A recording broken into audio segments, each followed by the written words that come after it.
Hey everybody, this is the Boston Celtics newsfeed. We are Celtics Roundtable, powered by CLNS Media. Matt and Ignal here. I'm joined by my brother Jonathan. We also got Celtics Hub and newest Roundtable panelist, Sam Sheehan.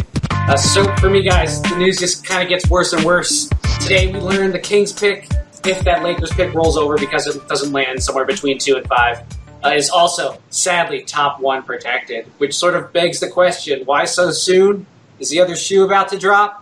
Sort of seems like the opposite. Danny Ainge is saying the guy they're likely going to take at 3 might be the guy that they were originally going to take at 1.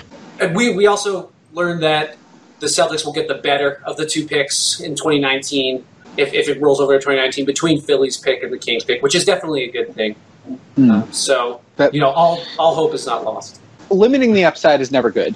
But, something to understand is dropping back from 1 to 3 in a typical draft. You've got Ryan Bernardoni at Celtics Hub made a draft card. I read an article by Kevin Pelton on these. Both of these guys did a lot of historical work with, in a traditional draft, what a draft pick is worth, and usually it's somewhere between 13 and 18.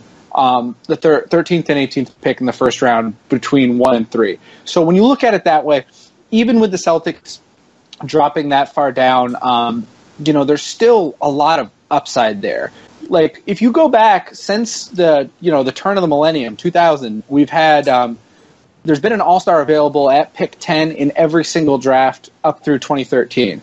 Like, there will be someone available, so having more cracks at the apple is a viable strategy. I'm skeptical, I guess, of the idea, how we value, these picks. Like, so many guys who are truly transcendent have been number 1. So, I just wonder, if that value is being scaled appropriately, I gotta say. But this isn't a vacuum scenario either. I think a factor going the other way is that there really wasn't much in Markelle Fultz's profile to suggest that he was like a truly transcendent player. I think we'd be having a much different conversation if this were, Anthony Davis or something that the Celtics created the rights to. Danny would be out of a job. Yeah, his head would be on the mic by now. I would be chained to a pipe in his office on a hunger strike with one of the sandwich boxes on the sandwich boards. Could you imagine if he traded down for Michael Kidd-Gilchrist because he loves those two-way wings? Well, one-way wing defensive. I'm probably dumb enough to have defended that because I actually really liked Michael Kidd-Gilchrist in that draft. Not as much as Anthony Davis, but I do love. I was a big fan of the trying to trade up for Justice Winslow, which we all know now would have been not great. That's a scary thing with me with Danny Ainge. I'm just not sure how much I trust Danny. I trust Danny, but I tried to throw it all away for Justice. That's a trade for. I guess. No, all right, trading for a guy. I hear what you're saying. Let's use this to segue into our main topic for today. Today was Jayson Tatum Day for the Celtics. He came in. Celtics had him in for a workout. Completely shocking. They were impressed by his footwork and his shot-making ability. So Jayson Tatum debate was all over Twitter. We've heard Celtic stuff live today. We'll get there. Sam, if your take isn't like supernova hot or something, you're off the podcast. It was nice knowing you. Yeah. Look, I'm not a draft guy. That's never really been my strength. I have strong opinions on the draft. I would say about 2/3 of the time I'm right. You know the NBA. I know the NBA, right? You can see if certain molds are successful or not, and right. I know the NBA pretty well. I know analytically what you should be looking for pretty well. I didn't. In the interest of coming clean, I did not like the Jaylen Brown pick last year because he was historically bad. A lot of that had to do with his fit. And that I at least understood because, you can see the athleticism. I thought there was only like a 20-25% chance he got to even where he was right now. I thought it was a lot of risk for a very clear high upside. I don't see that with Jayson Tatum. That's not as clear to me. Guys who are 2-point making, isolation, unathletic, not defending playing players have a lot of trouble in this league. And I think Jayson Tatum will probably be a pretty good 3-point shooter, but let's not kid ourselves. Not shoot the ball well at Duke. Tatum also played with Luke Kennard and Grayson Allen. It wasn't like he didn't have help. It wasn't like he was carrying this Russell Westbrook load where, defenses were truly keying off him every night. If you're a wing player, you need to be able to rotate, you need to be able to switch, you need to be able to suck over into the paint and not get murdered by the big roll man coming in for the dunk. You need to be able to, keep your guy in front of you. Jayson Tatum, I think, would be an excellent pick like in the teens when you're like looking for a rotation player. If you're looking for someone to be a star to a high-level starter, I'm not totally sold. So I think he played the 4 at Duke. I think that's his best NBA position. It's where he'll be in the NBA, yeah. Okay, all right. So we're in agreement there. I mean, how many good real fours are there left in the NBA? I mean, most 4s were 3s 5 years ago, 2 years ago even. My biggest worry for Jayson Tatum is that I don't trust those recent draft picks out of Duke. I mean, Justice Winslow, Jabari Parker, Brandon Ingram. He was being guarded by a lot of college 4s, and the NBA 4s are way different. The NBA 3s are way different. I mean, those college 4s are now European bigs in a year or two. So I'm not really sure what to make of it. I don't know if his game will translate well just because he's not fast enough to blow by guys. He's not athletic enough to go over, and he's not a good enough shooter necessarily to keep him honest. So I'm not really sure. I mean, I think there's a lot of upside, and he fits, but I'm a little concerned about drafting Jayson Tatum with the 3rd pick. He gets comped to Paul Pierce a lot. Paul Pierce was really athletic, though. I keep hearing that comp. Like, Paul Pierce got up, man. You look at the young Paul Pierce things. He was dunking left and right. Like, I don't know if Jayson Tatum is the same. Sorry, I interrupted, but no, I don't know if Jayson Tatum is a Paul Pierce athlete. Even the old Paul Pierce, there was that 2013 Sloan Conference paper that said Paul Pierce was one of the most athletic guys in the NBA. He was one of the most frequent accelerators in the league. And when you think about the power that he could generate with his big body and his herky-jerkiness, yeah, I don't think there's that level. I mean, another comp, Carmelo Anthony. Go watch old Carmelo Anthony footage. And look at how fluid of an athlete that guy was. To, give Jayson Tatum his due, he apparently is a very good kid. And that's, that is I think I underrate that. I think we underrate that. He's also got a very good free throw percentage, which statistically is a much better indicator of shooting than a lot of this other stuff, and that does tend to suggest I think he's around 86, 88, something like that, which is almost 30 points higher than Josh Jackson. Josh 85. Jackson's like 50-something. Yeah, 85. I think Josh Jackson's 56 or something like that. So, yeah, so they're a lot, that's a huge difference. It does seem like he will be a better shooter than maybe he showed in college. But, it's just at the same time, when you think about all these other things, you think about unathletic wings, and when was the last time they were important in a series? He's Jay Crowder. Jay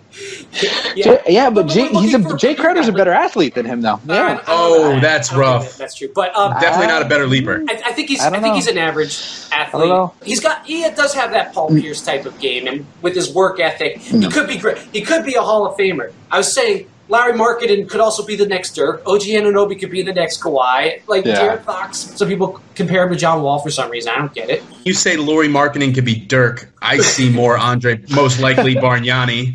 You say OG can be Kawhi Leonard. I see one of the Grants, whichever one is on the Thunder right now. I hope I'm wrong. I really hope I'm wrong. Well, I'm just saying that when you only talk about the upside comp, it's easy to get a little bit confused there. His footwork is really incredible, and honestly, he was a better player at Duke than Paul Pierce was in his first season at Kansas. I don't think you can discount the upside comp, but I don't think you can overrate it either. For me, I think you hit on it, Sam. That his game might be suited to be more 2000s era ball, and I question his fit in the hyper efficient offenses that NBA teams are really looking to run these days. He could create shots with ease. There's no doubt about that. The question is, can he create consistently efficient looks? He's a mid-range killer, which is nice. I think I saw, he's 0.88 points per possession in isolation, which is great, but that's not NBA level efficiency. It's not how I would personally want to construct an offense. The shooting, I'm bullish on. I love the free throw percentage. His personality seems great. And he seems like a really hard worker, and we had Sam Vecini on this podcast a couple months ago talking about Jayson Tatum, and he thought he was a really hard worker. He improved over the course of the season. He's a really good prospect. There's no doubt about that. The question is he a tier 1 prospect like the Celtics might think? So I don't think he's going to be taking tons of mid-range jumpers with the Celtics. I mean, look at because Danny today came out and said that it was a unanimous decision to move on from Fultz. Whether that's true or not, I don't know. We'll probably never know. Mm-hmm. But I mean, look at Al Horford. Brad Stevens had him phase out the mid-range too, pretty much all the way out of his game. If he's coming to this team, I think he's coming under the assumption from the guys that he'll turn into a 3-point threat. I mean, I can't see why they would take a third overall pick on a mid-range shooter. He might even be. I'm waiting for the draft night implosion when Danny takes Dennis Smith Jr., which I'm not saying is a good pick, but would be very that would be just a very on-brand Danny Terry Rozier style pick, and that's kind of why I want the Celtics to move back again, because I'm not sure that there's a ton of difference between 3 and 6 or 7 in this draft. I would be fine with taking Jonathan Isaac third, to be perfectly honest. I prefer. That's why. I prefer Isaac. That's why we really wanted to win the lottery this year, so you wouldn't have that predicament. Yeah, exactly. Can you imagine if we had the number 1 pick? How easy this would be. Oh man, you just choose Fultz and roll with it. There you go. Place 2. Can't win it all though. So here's another thing with Jayson Tatum. He projects to be sort of this high usage type of guy, and that's great if he's being this super efficient scorer. But what if he's not what if he's not this super high usage player? Then where is he bringing value? Really, he's not the ball stopper that he's often portrayed as. Right. He is a decent passer, but he's not bringing you this awesome value if he's not this high usage guy. And as a defender, his profile's pretty average, I would say. There's some upside. He's got that strong body, decent, pretty good wingspan. But he's close to 7 feet, right? Wingspan. 6'11" wingspan. Yeah, no, he's got really long arms. He's very long. But if he's this low usage guy, I don't see him bringing a lot of value. And if he's this high usage guy, I don't see him being this hyper efficient scorer. So I'd be really disappointed if the Celtics traded back to just get Jayson Tatum. The placement of the move, the way that the Celtics did this trade on Monday instead of draft night, makes me think that they think they can do something else. What that something else is Jimmy Butler or Paul George? I hope not, but maybe that's part of it. Is it trading back again? Is it even trading out or something like that? I think that the Celtics aren't done, or at least they didn't think they were done, or else they would have done it draft night. Like Jonathan said, you can probably extricate more on draft night if you make the move then. Let Philly fans sort of stew in the Markelle Fultz workout for 3 days and work them up into a lather so that Colangelo has no choice. But that makes me think that there is going to be something else happening.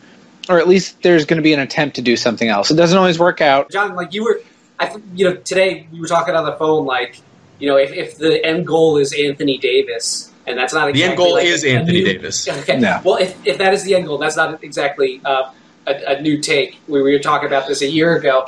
Then this you could make the argument that the Celtics did improve their overall asset portfolio. Right. I just wonder if you did it by taking Jayson Tatum.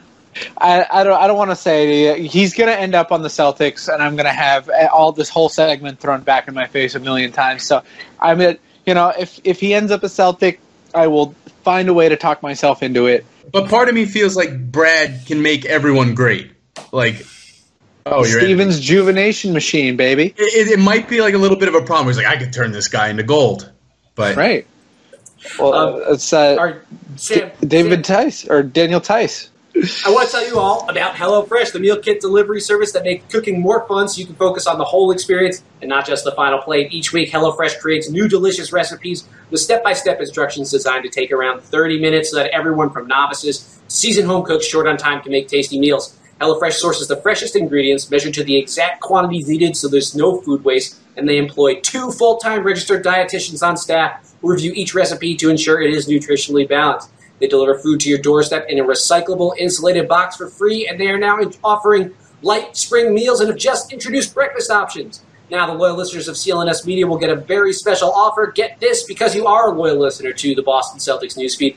Use the promo code BEAT30 for $30 off your first week of HelloFresh. Again, support the Celtics Roundtable and try HelloFresh for free. Simply visit HelloFresh.com and enter the promo code BEAT30. Okay, now back to the Roundtable. That's what we got going on with him. You got 1 minute on Theis here, Sam. What have you learned? What does this all mean? I'm an expert on Theis, as I Googled him today, hearing from him the first time today. Big man who can shoot threes. The Celtics were going to be in big trouble next year with, Amir Johnson, Jerebko, Zeller, probably Olynyk, all those guys going out the door. So really only Jordan Mickey left on the depth chart next to Al Horford. They needed to find a way to get a big man, especially if they weren't drafting one this year. And he spaces the floor, really good numbers, 41%, given that's EuroLeague. I think their line's a little bit closer, but 41% from three-point line and, a 63% true shooting percentage, given it's EuroLeague. But, we were talking about some clips. He blocked Ante Zizic 3 times in one game. Like, that's got to count for something. And they're going to sign him. It sounds like they're going to be signing him to actually this year's cap before the draft and before the moratorium. They did have $1.1 million in cap space. I'm not sure if they're going to use all of that. More likely, they'll sign him to the $800K minimum, which is totally found money because the Celtics, there's a cap thing with cap holds and how many guys you have to have on your roster. So that actually doesn't cut into their cap space when it comes to signing, clearing that max free agent space. So it's basically a found, it's a for free transaction, and you get a little bit extra salary to move around. All right, that'll do it here on this edition of the Boston Celtics Newsfeed, Celtics Roundtable. The Boston Celtics Newsfeed is available on your favorite podcast app for download. You can also find us on the CLNS Radio mobile app. Be sure to hit the like and subscribe button if you're watching this channel on YouTube. Be sure to follow us on Twitter at CLNS Roundtable and give us a 5-star review on iTunes. Tomorrow, we're going to have Cole Zwicker from The Step Back. He's an NBA draft expert talking about some of the Celtics' different options at 3. So we want to thank you all for listening. Be sure to tune in tomorrow. We'll see you next time.